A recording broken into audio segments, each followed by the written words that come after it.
किसी राज्य के एक कोने में बसा था एक छोटा सा गांव, लोहाखेड़ा। गांव सीधा सादा, लोग मेहनती, पर हालात सख्त। उसी गांव में रहता था एक गरीब मगर ईमानदार युवक, बासुदेव।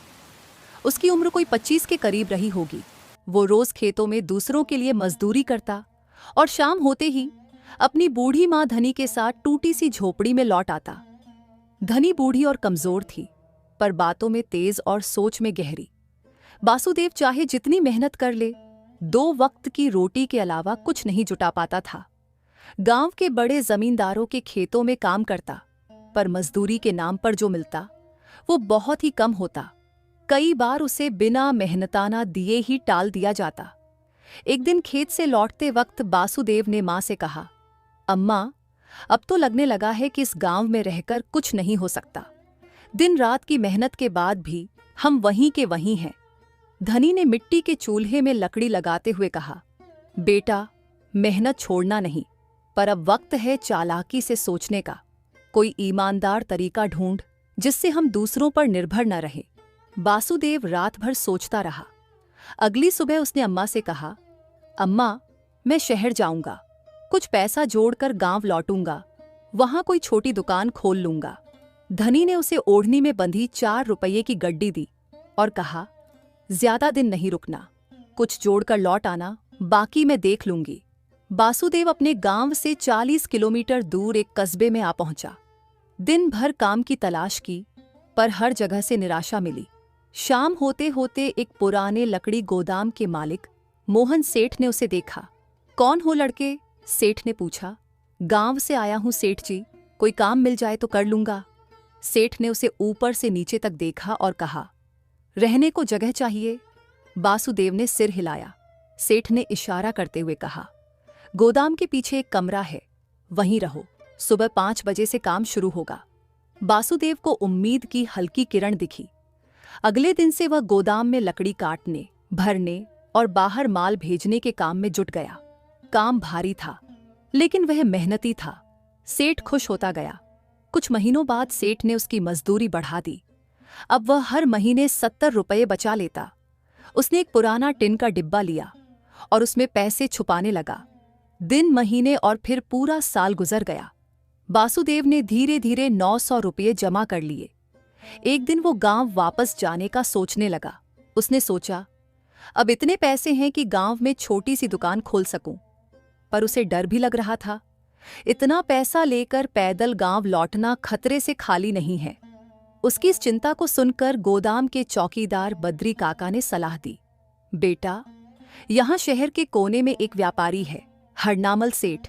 बड़े शरीफ और ईमानदार आदमी हैं। बहुत से लोग अपने गहने और पैसे उनके पास अमानत के तौर पर रखते हैं। बासुदेव अगले दिन थैली में अपने पैसे लेकर हरनामल सेठ के पास गया।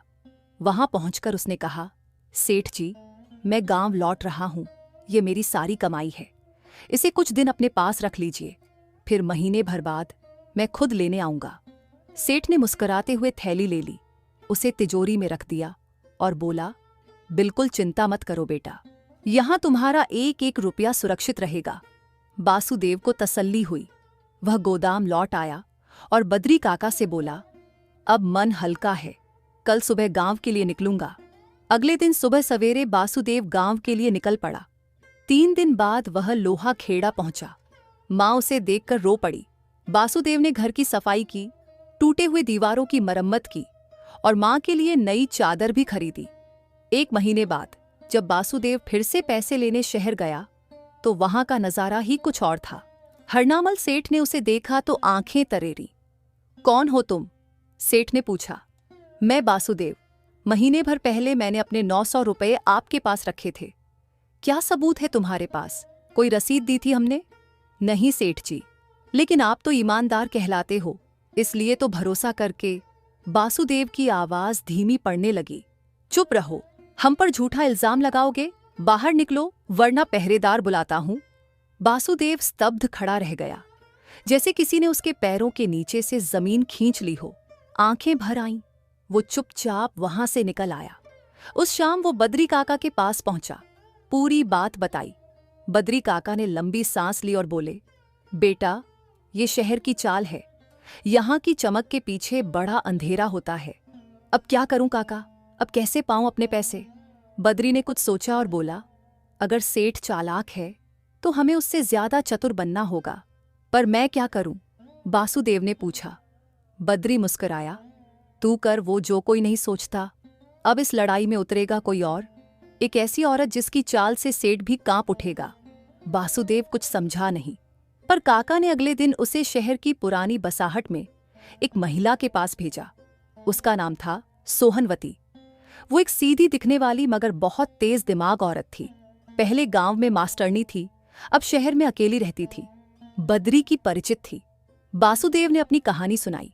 सोहनवती ने पूरा ध्यान से सुना, फिर मुस्कुराते हुए बोली, घबराओ मत, सेठ ने चाल चली है, अब अगली बारी मेरी है।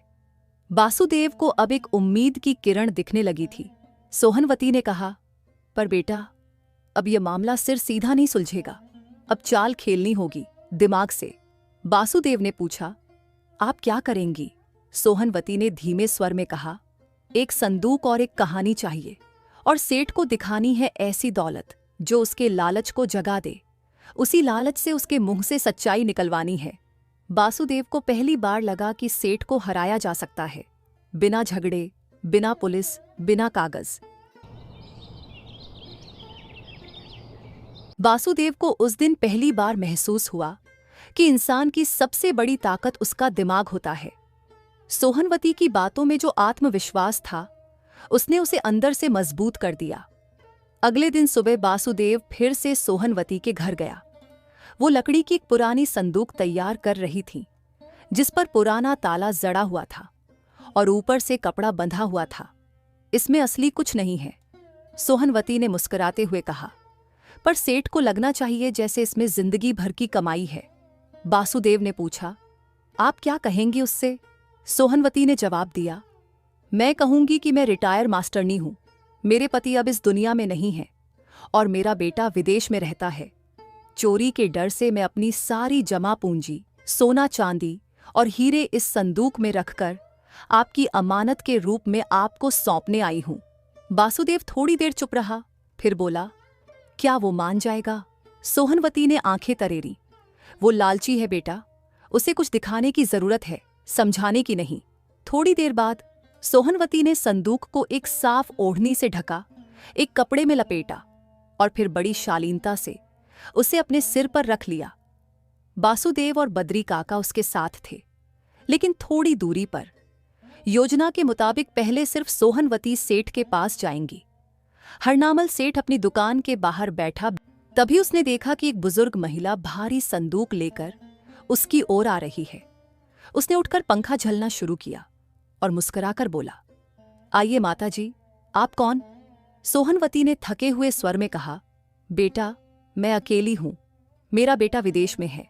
मेरा डर यह है कि इन दिनों शहर में चोरी की घटनाएं बढ़ गई हैं। ये संदूक मेरे जीवन भर की कमाई है, सोचा कि इसे किसी भरोसेमंद के पास रख दूं। हरनामल सेठ ने संदूक पर नजर डाली। भारी भी था और पुराना भी। ऊपर से बंधी हुई रस्सी और ताले ने उसके मन में सोने की चमक पैदा कर दी। अरे मां, आपने तो सही जगह पर कदम रखा है, उसने कहा। इस शहर में मुझसे ज्यादा ईमानदार कोई नहीं। आपका यह संदूक मेरी तिजोरी में बिल्कुल सुरक्षित रहेगा। सोहनवती ने झूठी चिंता जताई। मैं तो बहुत डरी हुई हूं बेटा, इसमें सोना है, चांदी है, कुछ गहने हैं, कहीं कोई देख ले और आपको नुकसान पहुंचा दे। सेठ ने तुरंत कहा, अरे अम्मा, आप निश्चिंत रहें, ये घर किले से कम नहीं, और मेरी ईमानदारी की कसम, आप जब चाहें संदूक वापस ले जा सकती हैं। इतना कहकर सेठ ने संदूक उठवाकर अपने भीतर वाले कमरे में रखवा दिया, जहां उसकी तिजोरी थी। सोहनवती ने तसल्ली का नाटक किया और वहां से निकल गई। अगले दिन वासुदेव सेठ की दुकान पर गया। इस बार उसके चेहरे पर संकोच नहीं, बल्कि एक शांत विश्वास था। सेठ जी, नमस्कार, उसने कहा।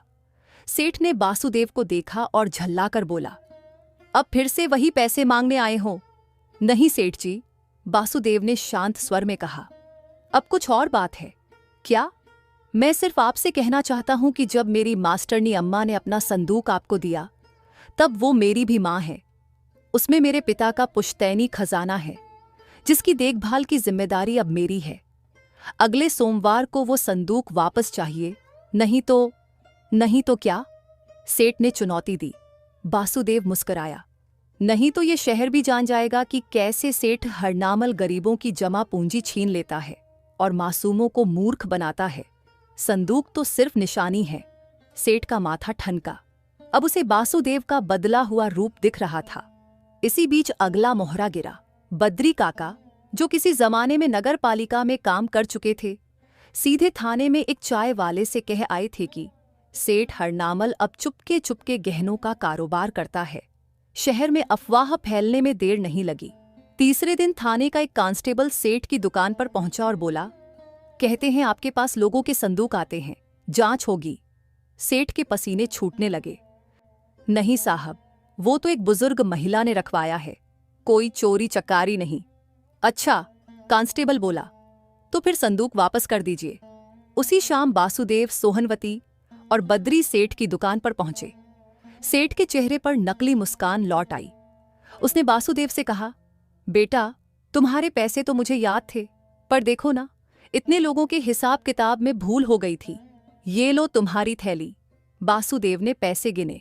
पूरे 900 रुपये थे, हर एक नोट वैसा ही जैसे उसने दिया था। और माँ का संदूक? सोहनवती ने पूछा। सेठ बोला, अरे वो तो मैंने अपनी तिजोरी में सबसे ऊपर रखा था, अभी मंगवाता हूं। सेठ ने अपने नौकर को संदूक लाने भेजा। जैसे ही संदूक आया, सोहनवती ने उसे उठाया और कहा, बस अब हमें कोई चिंता नहीं। तुमने जिस ईमानदारी से इसे संभाला, उसके लिए धन्यवाद।